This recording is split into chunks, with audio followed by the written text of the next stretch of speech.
Essa perda de espaço do bolsonarismo permitiu, inclusive, com que nós tivéssemos um novo partido, o Partido Missão, pelo qual nós já disputamos a eleição do ano que vem. Teremos um candidato à presidência da República, Renan Santos. Disputar eleições para a prefeitura, para governo do estado, para a presidência da República, sem dúvida nenhuma está na minha pretensão. E eu queria já de antemão falar que o senhor é um dos deputados jovens que vem, surge de um movimento muito interessante no Brasil, que é o Movimento Brasil Livre, e que vinha também com uma pegada de trazer a novidade ou talvez uma nova política. Acabou que surgiu o bolsonarismo nesse primeiro momento.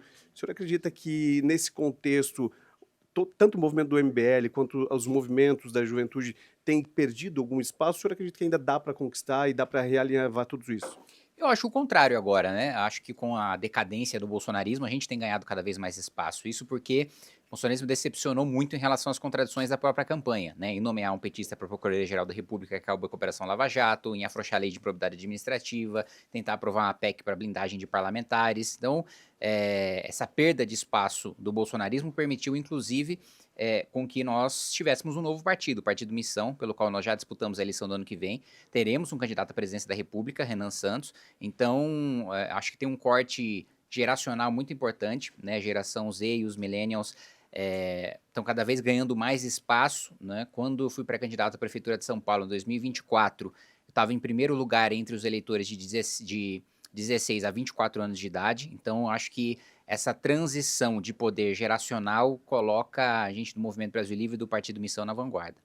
Bom, o senhor tratou já do nome de Renan, e eu lhe pergunto, por que não o seu nome, já que o senhor teve uma grande ascensão, principalmente usando as plataformas digitais, mas no próprio Congresso o senhor tem se destacado. Seria uma pretensão sua também, já desenhando nesse cenário novo as possibilidades de concorrer lá também?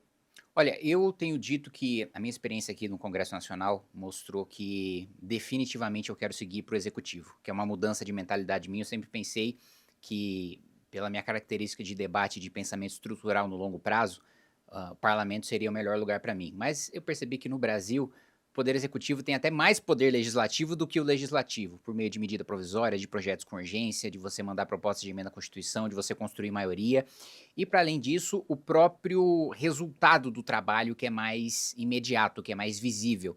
Aqui, para você ter uma ideia, a média de tempo para se aprovar um projeto de lei por parlamentar é de 5 anos, ou seja, em regra, o parlamentar aprova o seu primeiro projeto no segundo mandato, no primeiro não aprova nenhum. Felizmente não é o meu caso, já aprovei 11 projetos de lei, mais de 70 relatórios, mas ainda assim eu sinto que eh, o ritmo da maioria esmagadora dos outros parlamentares é muito diferente.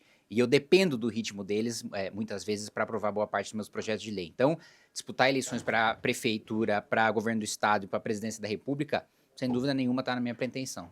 Agora, o senhor tocou em 2 pontos. Um, a derrocada ou decadência do bolsonarismo e, automaticamente, a reestruturação da direita. O senhor acredita que o senhor faça parte dessa nova reestruturação da direita no Brasil, possibilitando também uma reconstrução e novos nomes que possam, de fato, dar um outro segmento para o Brasil? Não tenho dúvida disso, né? A gente tem liderado não só um movimento de vanguarda em relação à transição geracional de poder, mas também em relação a ideias, e também em relação a propósito, né? De defender uma nova Constituição, constatando que nós somos um fracasso desde 1988 em todos os setores, né? Me assusta, e eu li um artigo na semana passada em relação à ascensão do Vietnã, que hoje a gente tem uma exportação de tecnologia que é pelo menos 5 vezes menor do que o Vietnã, que hoje os alunos 10% mais ricos do Brasil têm o mesmo desempenho dos alunos 10% mais pobres do Vietnã, que é um país que tem a metade da nossa riqueza per capita.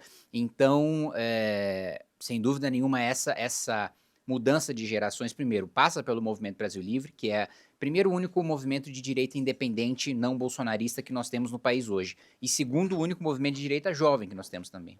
Agora, para a gente finalizar nosso bate-papo, eu queria que o senhor falasse um pouco da CPMI e do INSS. O senhor tem sido bem participativo, presente e também crítico a algumas posições dentro das discussões da CPMI. Como é que o senhor vê o trabalho realizado ali e que resultado o senhor de fato espera? Acredita que tenha um resultado efetivo diante de outras CPIs que talvez não trouxeram o que a população esperava? Olha, acho que o primeiro ponto, meu principal objetivo, e eu acho que a CPMI só vai ter cumprido o seu papel se chegar nesse ponto, é chegar nos patrocinadores políticos, né? Porque o careca do INSS com certeza roubou muito dinheiro, ficou muito pro próprio bolso, mas ele jamais teria chegado na posição em que ele chegou sem ser referendado por senadores, deputados, por ministros de Estado, eventualmente pelo presidente da República. Então eu acho que ela só vai chegar no seu objetivo se não punir só, e hoje o Careca já está preso preventivamente, os operadores, mas também os mandantes, os patrocinadores políticos, né? Porque seria a mesma coisa, eu diria, fazendo um paralelo com a Lava Jato, que o Careca ele é o Alberto Youssef. Ele é o operador, aquele que dilapida patrimônio para fugir da justiça, aquele que oculta patrimônio, aquele que utiliza laranjas e testas de ferro para enviar o dinheiro roubado para parlamentares, mas ele não é o mandante central, ele não é o comandante de toda a operação. Então, eu acho que o objetivo, e isso eu tenho muito em mente do fio de investigação, deve seguir para quem fez a nomeação, para o presidente para a presidência do INSS, para a procuradoria do INSS, para a secretaria executiva do Ministério da Previdência, que permitiu que esse escândalo acontecesse.